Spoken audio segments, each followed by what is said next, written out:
Hello बच्चों, good morning. आज हम लेकर आए हैं इफेक्ट ऑफ टेम्परेचर और रेट ऑफ रिएक्शन का जो दूसरा पार्ट था, एक्यूरेट डिपेंडेंसी।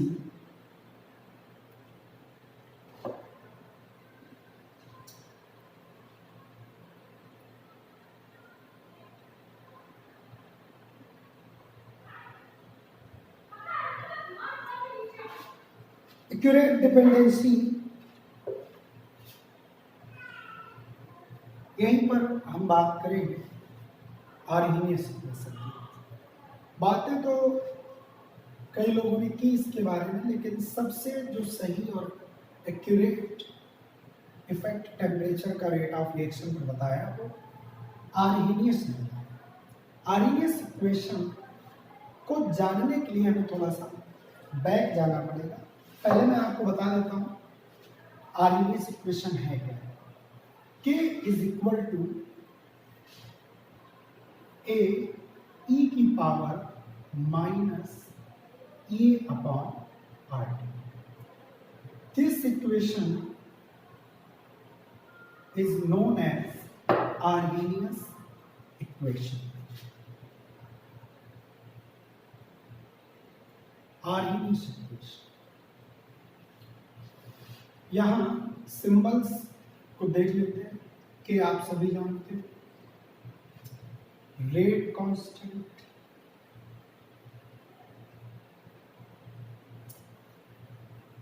ए हमारा एक्सपोनेंशियल से पहले लगा हुआ है, इसलिए इसे प्री एक्सपोनेंशियल फैक्टर कहते हैं। इसे कुछ लोग Arrhenius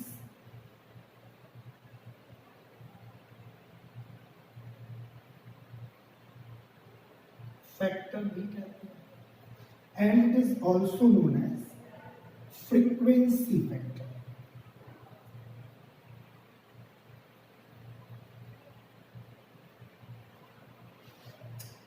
And E obviously known as exponential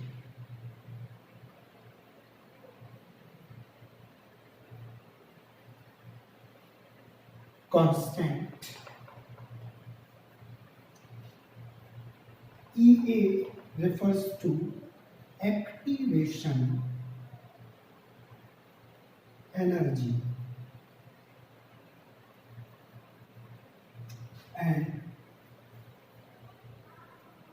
R is known as, सभी जानते हैं कि universal gas constant.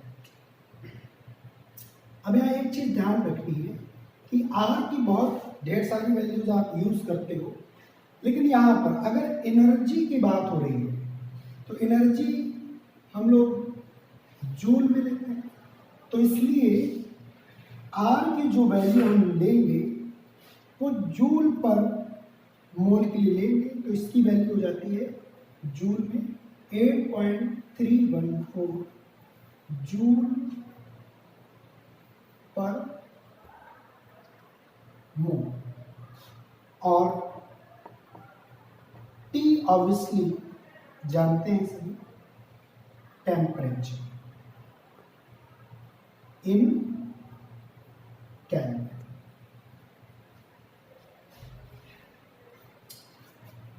So K refers to rate constant, a pre-exponential factor or Arrhenius factor or frequency factor. E exponential constant, E activation energy, R universal gas constant। और यहाँ पर हम energy के case के लिए R की value 8.314 use करेंगे अपने न्यूमेरिकल्स में, और T हमारा टेम्परेचर है केल्विन। ये बातें हमें आर्हेनियस इक्वेशन बताती है। अब यहाँ पर हम ये भी सीखेंगे कि ये क्वेश्चन आई कहाँ से, थोड़ा बहुत उसका एग्जैक्ट आपको डेरिवेशन तो यहाँ नहीं मिलेगा, लेकिन कहाँ से ये आती है, इसका ओरिजिन कहाँ से हुआ, इसकी बात थोड़ी सी करेंगे। अब इसको जानने के लिए हमें थोड़ा सा जाना पड़ेगा पीछे। पीछे भी हमें बात करनी पड़ेगी थोड़ी सी कॉलिजन थ्योरी। तो नोट कर लें पॉज करके।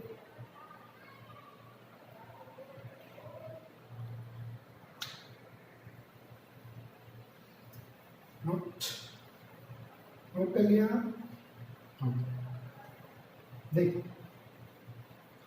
कोलिजन थ्योरी क्या बताती है? कोलिजन थ्योरी कहती है कि कोई भी रिएक्शन तभी हो सकती है या तभी संभव है जब पार्टिसिपेंट आपस में टकराए, यानी रिएक्टेंट पार्टिकल्स के बीच कोलिजन्स। अब कोलिजन्स तो सभी पार्टिकल्स के बीच हो सकती है, लेकिन क्या सभी कोलिजन्स के रिजल्ट में प्रोडक्ट बनता है? ये कोलिजन थ्योरी क्लियर करती है कि not all collisions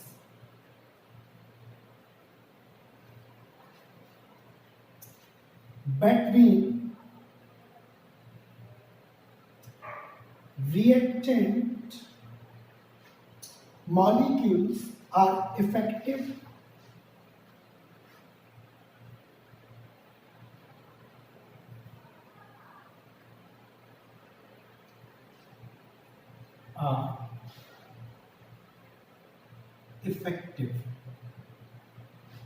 that means gives product.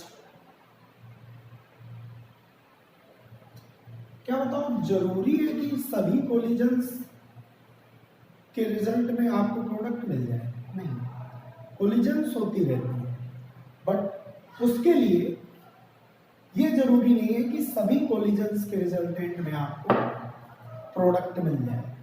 जैसे आप खुद सोचो कि आप एफर्ट तो करते हो, कहीं जा रहे हो, रास्ते में टकरा गए किसी से, तो उसका प्रोडक्ट मिलता है क्या? कोलिजन प्रॉपरली होनी चाहिए, उसके लिए यहां पर हमें दो बैरियर्स क्रॉस करने पड़ते हैं। दो बैरियर्स, अगर प्रोडक्ट चाहिए, प्रोडक्ट बनाने हैं, तो हमें दो बैरियर्स चाहिए। एक तो ओरिएंटेशन,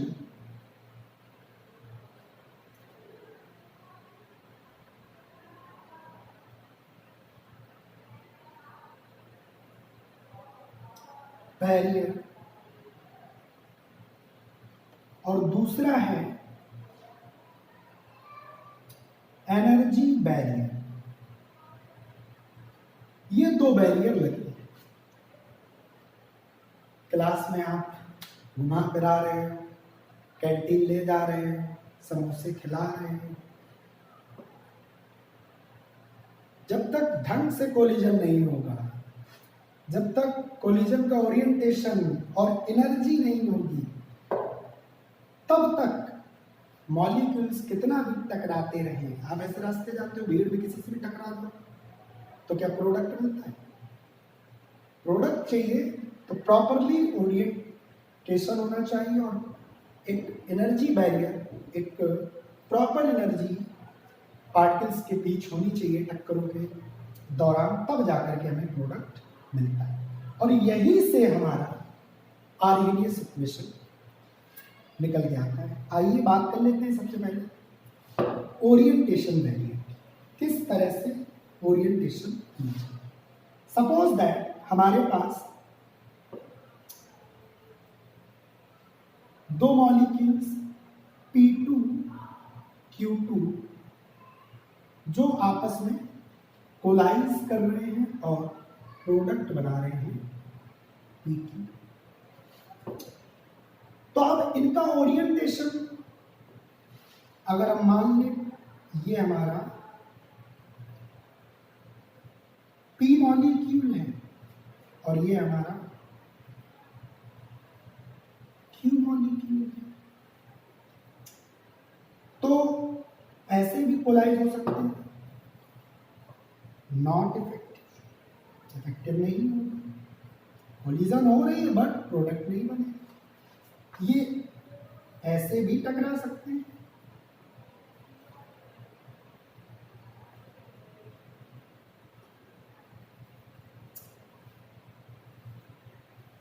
कोलिजन हो रही है बट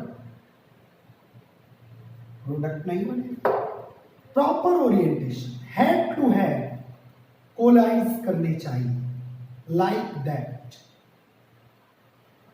जब इस तरह से प्रॉपर ओरिएंटेशन पार्टिकल्स के बीच का रिएक्शन में होता है, तब जाकर कहीं प्रोडक्ट बनता है,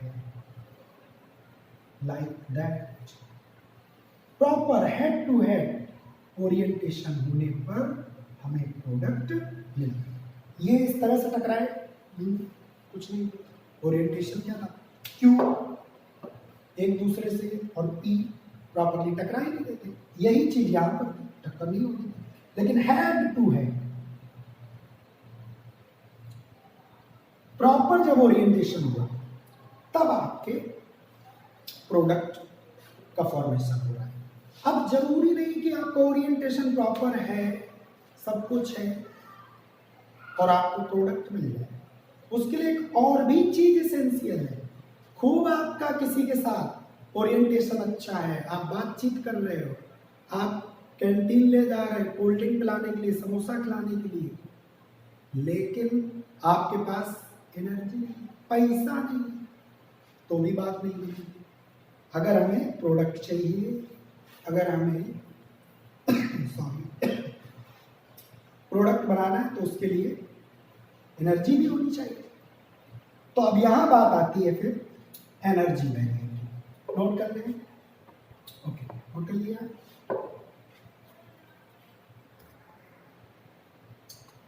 okay, second, energy barrier.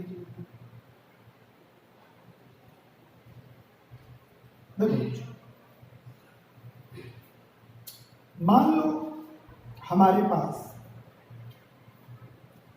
Reactant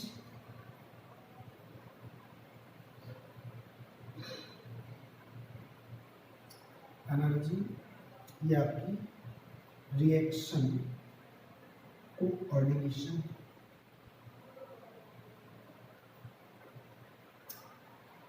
अब ये आपके रिएक्टेंट्स की कोई एनर्जी, लेकिन अगर हमें प्रॉपर प्रोडक्ट बनाना है,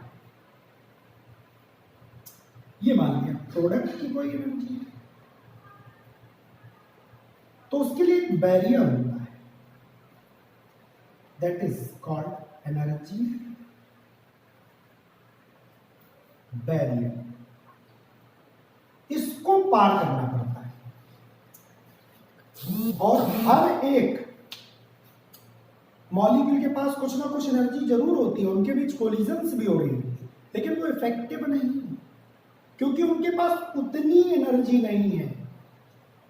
अब किसी के पास 100 रुपए, वो समोसे कोल्ड ड्रिंक खिला सकता है, आपके पास 10 रुपए, ओरिएंटेशन है, सब कुछ है, एनर्जी भी है, बट कंप्लीट एनर्जी नहीं है जितनी कि आपको प्रोडक्ट बनाने के लिए आवश्यक है। अच्छा, एक बार आपको उस बैरियर को पार करना, उसके बाद एनर्जी कम हो सकती है, प्रोडक्ट की एनर्जी रिएक्टेंट से कम भी हो सकती है, क्योंकि आपका एक बार अगर पैचअप हो गया तो स्टेबिलिटी आ जाती है, और स्टेबिलिटी ज़्यादा तो एनर्जी कम, higher stability lower energy, lower stability higher energy, reaction के केस में यही होता है।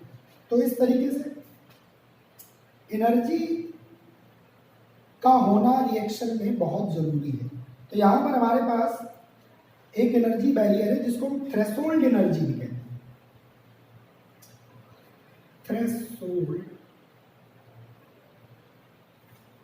एनर्जी।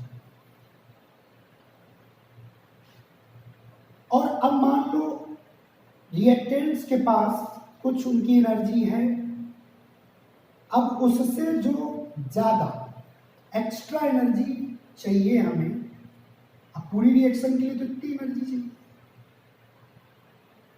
लेकिन जो हमने एक्स्ट्रा एनर्जी दी ये ER है।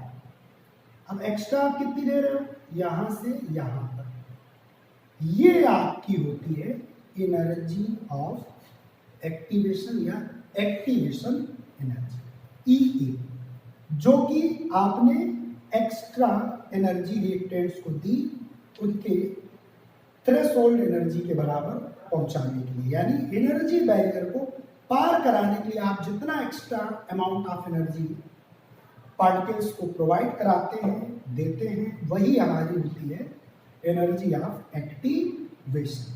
तो proper orientation and energy properly जब आपके पास होगी तभी प्रोडक्ट बनेगा।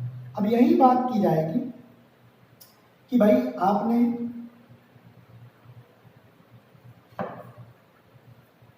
ये जो आपका होता है इसे हम अगर देखें ग्राफ बना करके,